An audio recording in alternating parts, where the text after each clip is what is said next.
बापूजी के चरणों में कोटि कोटि प्रणाम। दीदी की जो भी सेवा रही है, समाज को मार्गदर्शन करने की, समितियों को जोड़ के रखने की, साधकों में गुरु भक्ति, गुरु के प्रति श्रद्धा बढ़ाने की, उनकी सेवाओं की क्षतिपूर्ति करना सच में बड़ा ही मुश्किल है। पूज्य बापूजी भी हमेशा कहते हैं कि उपयोगी, उद्योगी, सहयोगी बनकर रहो। आप लोगों का व्यवहार ऐसा होना चाहिए कि आप लोगों की कमी लोगों को खटके। और सच में दीदी का व्यवहार ऐसा ही था, इसलिए आज पूरे साधक परिवार को दीदी की कमी सच में खटक रही है।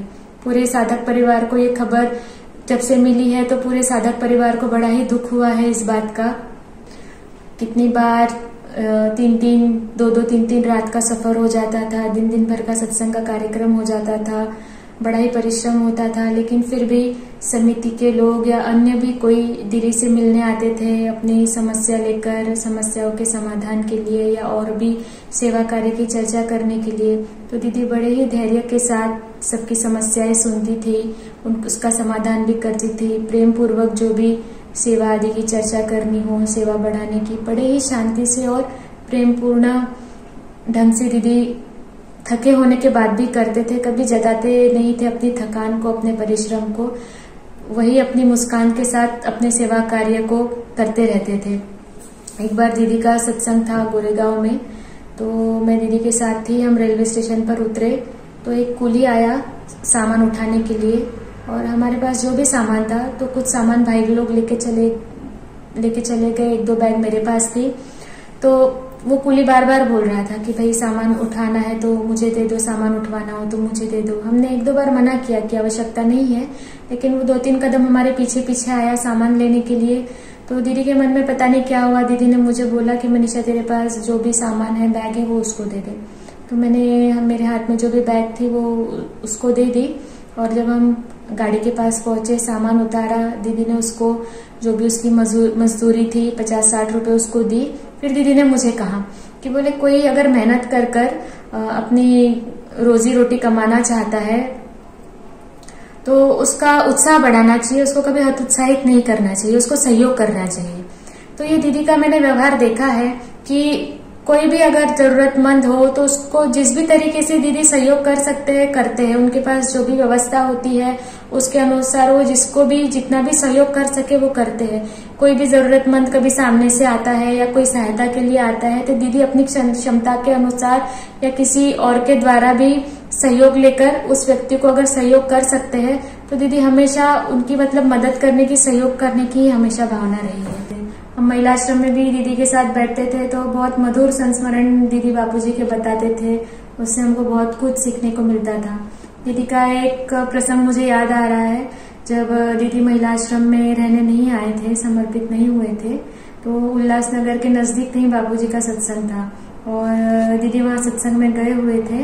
और जब दीदी वापस लौट रहे थे तो बापूजी ने उनको पूछा कि भाई तुम वापस कैसे जाने वाली हो। तो दीदी ने कहा बापूजी से कि भाई बस या जो भी साधन मिल जाएगा तो मैं उससे चली जाऊंगी, कुछ ना कुछ साधन मिल ही जाता है। तो बापूजी ने कहा कि हमारी मोबाइल गाड़ी, प्रचार गाड़ी जा ही रही है, तो उस मोबाइल गाड़ी में बैठकर तुम चली जाओ। और उस मोबाइल गाड़ी में सारा सामान होता था, साहित्य आदि होते थे, 7-8 लोगों का भोजन बने उसके बर्तन होते थे, कुकर, तपेली आदि सब। तो जब इनका सफर चालू हुआ तो पता चला कि गाड़ी के ब्रेक फेल हो गए हैं। तो जो भाई गाड़ी चला रहे थे उन्होंने सबको पीछे बोल दिया कि जो भी जहां पे भी बैठा है कसकर पकड़ना अपने आजू बाजू किसी सीट को या किसी वस्तु को, गाड़ी को कहीं ठोकना पड़ेगा, नहीं तो गाड़ी या तो किसी गाड़ी से टकरा जाएगी या तो खाई में गिर जाएगी। और दीदी जहां पे बैठे थे वहां पे ऊपर एक शेल्फ में सारे बर्तन रखे थे, कुकर, तपेली, चकला, बेलन, सब बर्तन रखे हुए थे। तो जैसे ही गाड़ी ठोकी गई तो सारे बर्तन, कुकर, तपेली सब दीदी के सिर पर धड़ाधड़ गिरते गए और भारी भारी बर्तन थे तो दीदी को काफी चोट लगी। तो जब गाड़ी ठुकाई गई, थोड़ा स्थिर हुआ माहौल, तो गाड़ी में बैठे सब लोग नीचे उतरे तो देखा गाड़ी को क्या क्या हुआ। फिर एक व्यक्ति अंदर आया और दीदी को पूछा कि भाई दीदी आप ठीक तो हो ना। तो दीदी को याद ही नहीं आया। दीदी ने बोला कौन दीदी? तो बोले रेखा दीदी आप ठीक तो हो ना। तो बोले कौन रेखा दीदी, हम ये कहाँ पे आए हैं, हमको कहाँ जाना है? दीदी को कुछ याद ही नहीं आया। उस भाई ने फिर बोला कि भाई उल्लासनगर जाना है, बापूजी ने बोला है, आप जानते तो हो ना।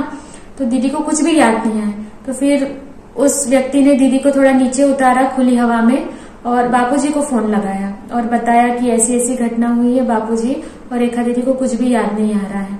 तो बापूजी ने कहा रेखा को फोन दो। तो जैसे ही रेखा दीदी ने कान में फोन लगाया, बापूजी ने रेखा दीदी का नाम लिया कि रेखा। तो बापूजी का आवाज सुनते ही दीदी एकदम आवाज पहचान गई और प्रसन्न हो गई और बोले जी बापूजी। तो बोले तुझे पता है ना तू कौन है? जी बापूजी रेखा। बोले कहाँ जाना है? बापूजी उल्लासनगर। तो बोले सब याद आ गया ना अभी? तो बापू हाँ पता नहीं, इतने सारे बर्तन धड़ाधड़ मेरे सिर पर गिर गए, मेरा तो पूरा सिर चकरा गया, कुछ मुझे याद ही नहीं आया कहाँ जाना है, मुझे कौन हूँ क्या। बोले अब तो याद आ गया ना? तो बोले हाँ बापूजी अब सब याद आ गया।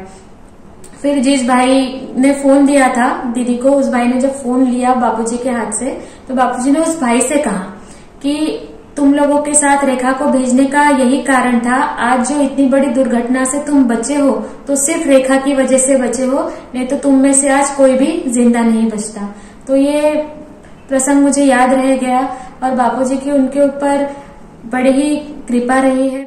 तो इसी प्रकार से गुरु भक्ति और गुरु के प्रति श्रद्धा बढ़ाने के अनंत प्रसंग हमने उनके मुख से सुने हैं और आखिरी क्षण तक वो अपने गुरुदेव से आखिरी श्वास तक निभा के गए हैं।